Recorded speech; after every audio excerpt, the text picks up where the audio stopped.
Okay. I have no fucking idea if that shit's good or not. I haven't done this fucking ecstasy in years. Yeah, it's just electronic noise. What the fuck? Exactly.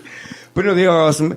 We've had, like I said, spiritual, you know what I mean? So, like you say, you got to keep it moving. Oh, yeah. And if it's interesting, it's interesting. Who gives a shit, right? Yeah, and like I said, when we had JJ Curry on, we talked to him for 3.5 hours.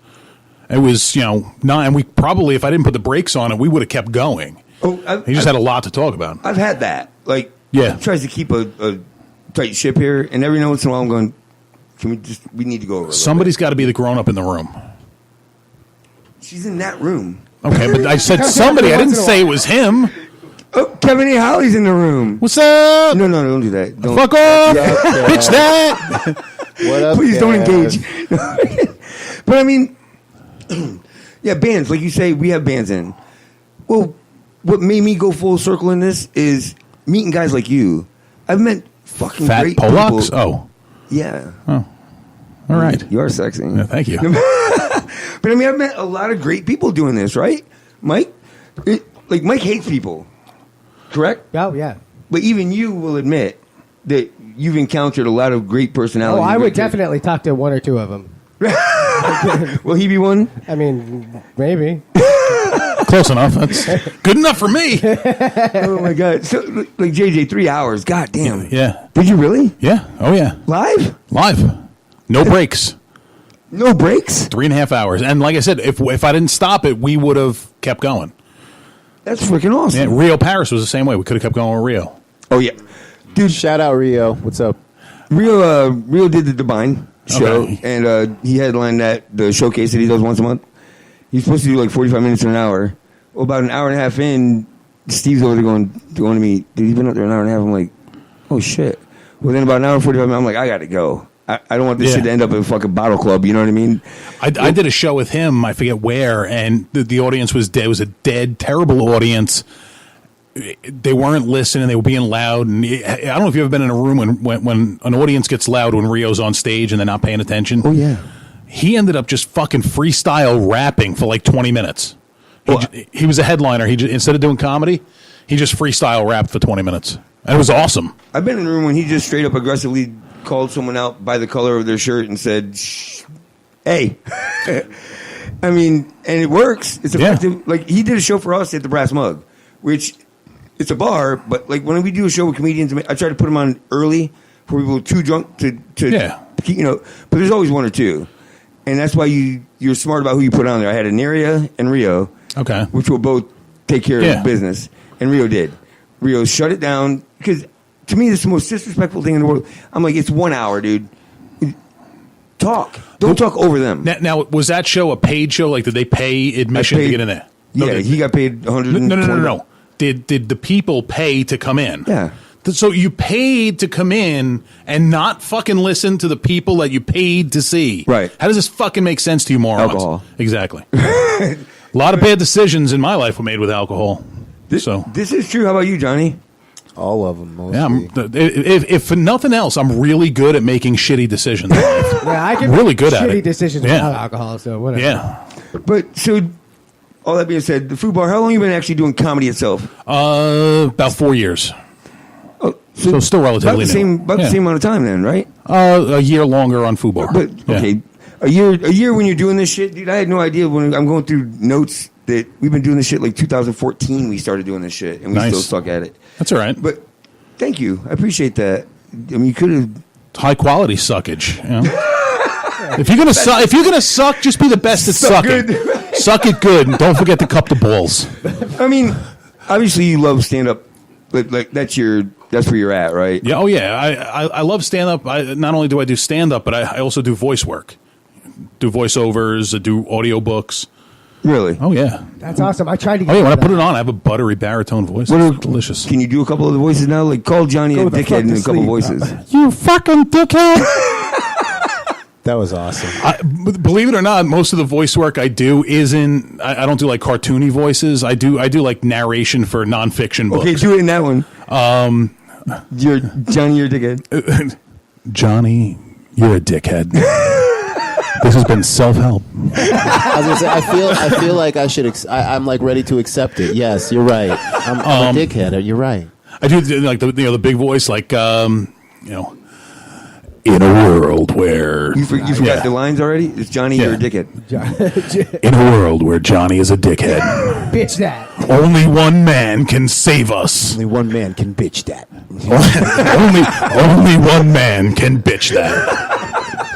But do stuff like that. Like the audiobooks I do it's like self-help, mindfulness and stuff like that. But believe it or not, there's a pretty big market for it. Awesome. Jesus. Yeah. There's a commercial. I'm in love. There's a commercial that was voiced over. Obviously, it was like tracked in. Yeah. It's for DirecTV, and these two guys are talking about how clear the UV 4D whatever is, and they're talking about how the pitcher's regime is for his facial. But it's supposed to be regimen, but it's regime. I've had that. The worst is when you have I did an audiobook that was actually like a true crime story. It was like more of a documentary type. If you can have a book as a documentary, but it wasn't like there were no characters or dialogue. It was just stating facts. But it was about a murder that took place in Ohio. But a lot of the towns have really fucking weird names. Now I grew up on Long Island, so we have towns like Massapequa, Copeg, really hard to pronounce if they're spelled out.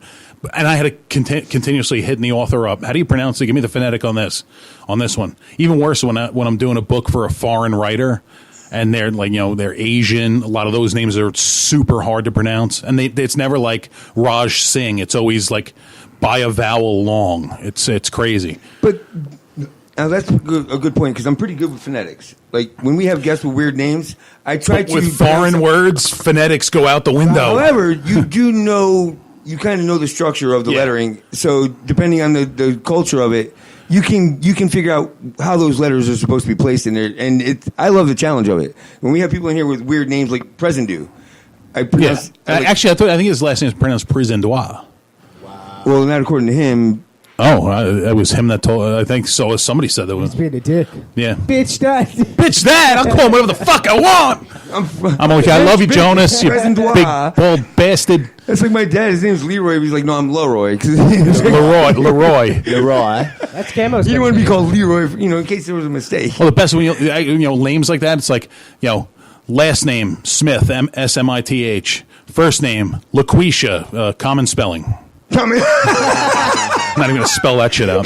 With the comma or without? Apostrophes, K's, little. Is there there's a pound sign in there for some reason. LAKWE. No, there's a silent J in there. So. Yeah. What? Yeah. But there's not.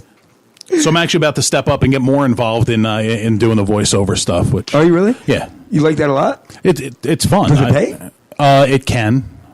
It can. You gotta. You can't suck. You have to. I mean, it's with that. It's more. It's not just your voice. It's the quality of your recording and how clear it is. The tones. Make sure there's no. Do you do voice Do you do voice exercises to be able to do that, or it just comes natural? To me, I'm using my normal speaking voice. I mean, I'll proper it up and enunciate a little bit better than I normally would in conversation. But I do some mouth muscles. That's like ma, dad, like stuff like I'll do that before I start recording. Yeah, do the tongue twisters. That's just to keep the lips moving in the right direction when you're doing it. I mean, more than anything, right? But when I do them, I'll over enunciate. So it's ma, dad, she sells seashells by the seashore, and really opening up as you do it. Pretty freaking cool though, dude. Yeah. So how do you when you set up for a comedy show, or when you're coming up with jokes and preparing them to do a set, if you will, do you practice that shit?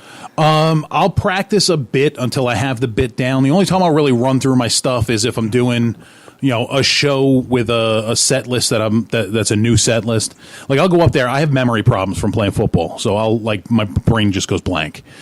So I always have a set list. I don't have my jokes written out, but I just have the list. I'm doing this joke, and I just have it on a thing. Have it next to my drink, so if I lose myself or I can just look.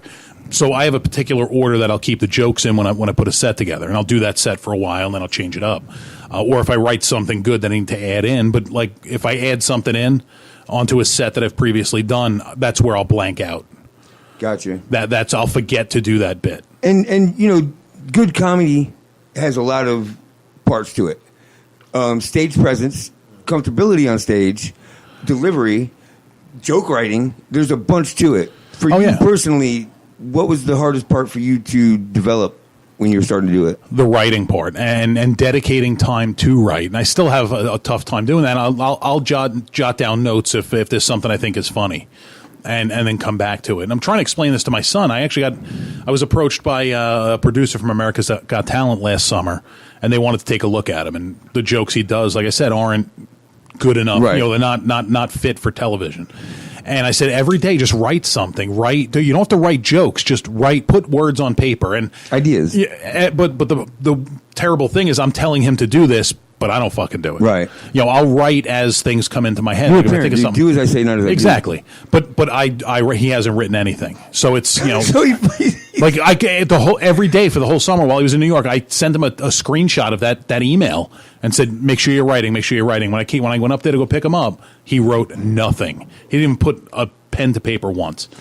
So we've covered the voiceovers, we've covered the comedy. Now let's go to the podcast or the radio show, if you will. From the time you started it till now, what do you think is the biggest change that you've made and progress you've made doing that?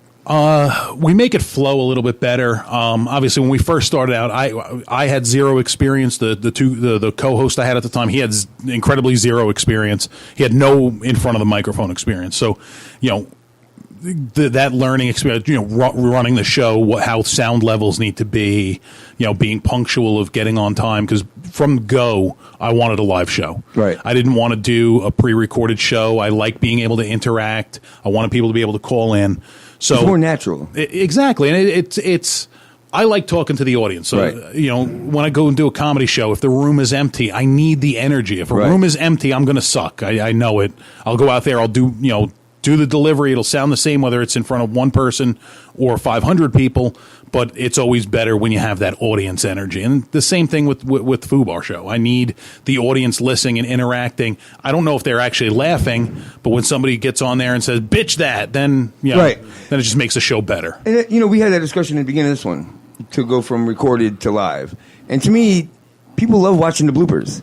So if you do screw up, sometimes that's the best part of the goddamn show. Exactly. And that can take you into a different direction for that show and make it even better. Plus, when you have people interacting, they're not just sitting there listening and no, I'm bored. Now that they have something to do, you're giving them something to do. Right. Interact. Let's talk. I have a phone number. Call. This is the show number. Right. Call in if you want to talk about whatever you want. Bitch about whatever you want. That to me is better than just talking into a microphone for an hour and then putting it out on Podbean and then people listening to it. I think it's better that it's live. The downside is you get less after the fact listeners when it's a live show. See, and I guess I don't know if it's because of what we do or who we work with, but I always watch our after show numbers and then end of the week numbers. And then depending on the guest, obviously. Yeah. But on average, we'll get about 300 after show. But by the end of the week, we're at 5 to 6. Because we have a lot of people that are doing shit right now. And like Cam Bertrand. Okay. He called me one night. He's like, dude, I've been listening to your show on the way back from Fort Lauderdale. You know what I mean? Type of thing. Yeah. That happens. These guys, after practice, they'll go back and listen to the whole thing. So that builds, I mean, I get some, but most of my audience listens live. Gotcha. And that's, I love it. So, real quick, thank you very much, Roger. Thanks for having me. I appreciate you. Johnny. Hey, man. Thanks for coming in. I love you. Guys. I will always love you. Thanks a lot. Food Bar Weekly, Tuesday nights. 9 p.m. Eastern 9 p.m. time. Start tagging us in it. I'll start sharing it when you do that. You know what I mean? If you contact me, I'll be there. I promise you. Okay. And I'll start calling in to fuck the whole show up. We can make this shit happen, dude. Wherever you're gonna be, when you want someone to come out, please post it to our page. Okay. I'll share it and get other people to share it. That's how this shit works. It's way more effective than this. Yeah. Outside of that, real quick, this Friday, Brass Mug, 5 bands. You heard them through the breaks. Coming Home the Band, Murder the Crow, Cruel Curses, Free Life Garden Club, Down from Trees. All will be there. I will be emceeing it. Mad Control's going to be there. If you guys, everybody come out and get on camera, get on an episode of Mad Control. We're going to be there the whole night getting everything on. Yeah, Mad Control. Check out Mad Control, people. Thanks for the shameless plug. So I'll be there I'll be emceeing. Next week, we won't be having the show. We'll be at Rooftop Comedy. Can you guys get me into that? Can you get me and Brandy in? It's super fucking hard, but we'll do it. Can you get it for real? Yeah, we'll do it. All right, awesome. Awesome. Yes. Yeah, we've got that kind of clout. So we'll be back the following week. What the fuck just happened? Are we negotiating at the end of the show? No negotiation. We'll work on this. All right, Mike. Yeah.